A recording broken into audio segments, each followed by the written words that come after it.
We are live. This is John Licata with Licata Live, and I'm with great asset, Scott Harvey. We're going to today talk about home inspections. And without further ado, Scott, why don't you introduce yourself a little bit? No, well, thank you. Yeah, my name's Scott Harvey, and I'm a franchise owner with Home Team Inspection Service. Scott, how long have you been doing this? We started 8 years? we started our franchise in 2016, Almost not going on 9 years. going on 9 years. That's correct. And we're very fortunate we get to do a lot of work with the Licata Group and their clients here in the Orange and Lake of the Woods region, if you will. So I think John might have some questions for me about some of the things that we do on home inspections, but I think one of the first things we want to talk about is the big deal, which is a roof. Well, Scott, we had our seminar this weekend, and we had a real estate seminar this weekend that Scott actually presented at, and we had another industry expert, a lender, talking, and she was saying that roofs, which were rarely a problem in the past, now they're not getting insured, and if you can't insure a house and you need a loan, you can't get a loan. That is becoming a huge problem. All the stuff that's going on in Texas and Louisiana and in California, even though we're here in the DMV, the Virginias, we're paying for that. We're influenced by that. So it was a hot topic, and Scott's going to talk a little bit about that. So roofs have always been probably the big deal on a home inspection. Well, they're $7,000 to $15,000 to $20,000. Depending on the size of the home, that is correct. So the way I like to describe it is it's gone from a big deal to an even bigger deal. So one example, we did an inspection for a first-time home buyer. We reported the condition of the roof, which it was clearly in the late second half of its life. As home inspectors, we are usually not the individual party to say that you need Scott, I'm jumping in. What's a typical lifespan of a roof? That's a great question. So typically with a 3-tab shingle, it's about 20 years. And if you get into an architectural or dimensional shingle, usually that will last 30 and possibly even more years. Some manufacturers go up to like 50 years. So in the past, if a roof had 5 years left, you were getting a loan. It wasn't a problem. Even a VA and stuff like that, who scrutinized it at a little higher level. But now things have changed. Yeah, what happens is the insurance companies will actually send a representative out to ensure that what they are covering for that particular client is meeting their expectations. And in one case, as I was starting to say earlier, the individual first-time home buyer was faced with no choice but to replace the roof. Even on renewals of your insurance, I just experienced myself on a rental that my daughter uses, and it just renewed like 2 weeks ago, our insurance policy.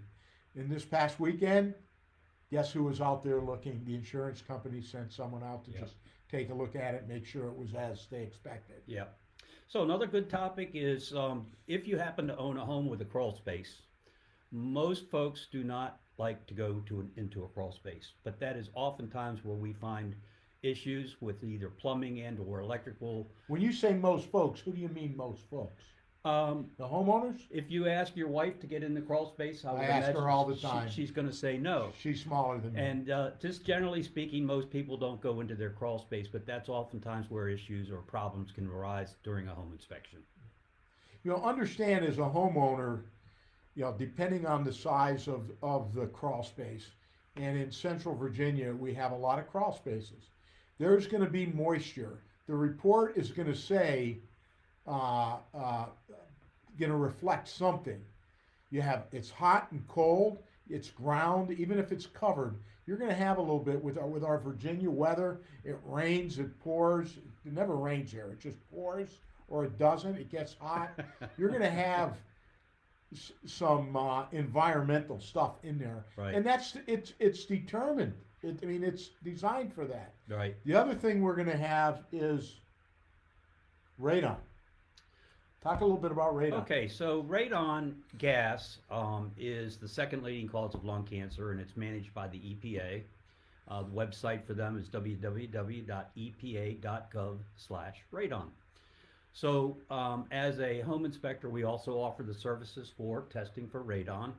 And radon gas, although it sounds scary, the issue or the problem within the home can easily be corrected, and not for a terrible amount of money. Typically, on a home with a basement, if it's got elevated levels, you're looking at probably about $1,200 to $1,500. I just had one about a month ago, and it was $1,100. There you go. There you go. $1,100. So radon is definitely one out there. We certainly offer some other services such as mold testing, more importantly, pest inspection. So when the prospective buyer is purchasing a home through a lender, the lender is usually going to require, in almost all cases, that a pest inspection be performed for wood-destroying insects. To get a mortgage, you're having it. It's happening. Right. They're coming out, and typically the seller pays for it. It's $35 to $75 Correct. That's correct. for the inspection, Yep. not the remediation if Yep. there is something foul. Another small thing that's sort of tied to the roof is downspouts and gutters. If you're in a And your home, crawl space, it affects your crawl space too. well, it can affect your crawl space and or your basement. So it's important that gutters be cleaned. A lot of people think that if I have gutter guards or leaf guards that I'm already set, I don't need to check them. That's false. Oftentimes they will get clogged as well. And what we see, even on new construction, is the contractor or builder will install what they call splash blocks. And you've got a transition, but the water is essentially still collecting right next to the foundation. And what is really important and recommended highly is to put extenders on there and make sure that the water is not pulling next to Keep the it away home. from your house. That's correct. Keep it away from the foundation. Yep. The other thing I talk about leaves, and of course, when folks move to Central Virginia, they're moving here for lifestyle, or sometimes they're moving here for land that you don't get up in Northern Virginia. You don't get up in Loudoun County because they clear everything. Here we have a lot of leaves. Those leaves drop, they sit in your gutters. And it is a pain in the rear end to deal with it. Yep. But you got to deal with it. And not only from a safety standpoint, but little things like that tell the prospective buyers they're taking care of their house. Absolutely. They're not cutting corners. So just be mindful of that. When you work with us, we'll talk to you about little things like that. Because little sensors like that along the way make for a quicker home sale at a higher price, and it's important. Another topic is wood decks. So wooden decks, a lot of people think, well, it's pressure treated lumber, I don't need to seal it or paint it, which is absolutely false. I personally have had a deck on my home for almost 25 years, and as long as you stain that and take care of it every year or every other year, that deck's going to last a long time. All right, so you're doing inspections. You do them for buyers and for sellers. We'll focus on the buyer second. But why might a seller or someone who's thinking about selling their house, or even living in the house, you live in the house, you don't know what the heck's going on because you're in there all the time and it gets blonde for you. Yep. Tell me why you think that's important. Well, And how it helps them. it benefits the seller or the prospective seller to sell their home if they get an inspection by a third party home inspector to understand what things may need to be addressed. Certainly, to your point, you've said in the past, John, that if you bring in two different home inspectors, you might get two different types of reports. But I would venture to say that the reports are going to be very similar in nature, but ultimately, for the major components and the things that are important to any prospective buyer would be certainly probably caught by the. It's a snapshot at any given time. That's correct. By a professional who does it all the time. It's not me, it's not the listing agent or the selling agent, it's not the homeowner, it's someone else. And it just gives, it's not perfect, Right. but it's worthy. It's Yeah. worthy. That's for the seller. That's for the seller. And then for the buyer, Almost every agent I've ever worked with always recommends to their clients to consider doing a home inspection. However, in the last recent years, we have encountered some bidding wars because of the limited inventory, and in an effort to improve the attractiveness of the offer, they will sometimes forfeit certain services, including but not and possibly more, and that is the home inspection, which is unfortunate, particularly for those who might move into the home without a home inspection and then discover some major things that they would have caught otherwise with a home inspection. Scott, I had a conversation this morning. I got an offer on a very nice property. So I was talking to the homeowner, the seller, the owner of the house, and in their offer it was a home inspection to negotiate repairs. And Okay. that's part of the consideration. That's good news. Yeah. Well, it's good news certainly for the buyer. Correct. So the seller said to me, "Well, John, I thought people weren't doing that anymore. You know that they were waiving inspection." And he said, "Hey, my house is good." It wasn't work. He said, "My house is good. It's right and tight." But I'm surprised to see that. And I said, "Not in today's market. 2 years ago, yes. Today we're seeing that almost all the time." And this guy's very anal. He keeps a good house. And I said, I'm not going to give his name, but I said, they may find something. Don't be offended by it. They Right. won't be offended by it. Right. Yeah. What else is on your mind, John? Well, I think that's about it on that. Now, if you're a homeowner just living in the house and you want some help, we can refer Scott to you. If you're considering selling your house and you'd like to maybe get a snapshot at that just to help you. One of the advantages of doing it early is if it does need a roof inspection, you're tending to it early. You're not in a panic. You're not in a rush. So a lot of times you're able to get good value. Like if you needed a new roof, I always recommend Rick Wolfrey. Rick Wolfrey, he does it. He won't rip anyone off. He's not going to overdiagnose. If you just need something fixed, he's not going to try to sell you a repair of the house. That's someone that we've used for years.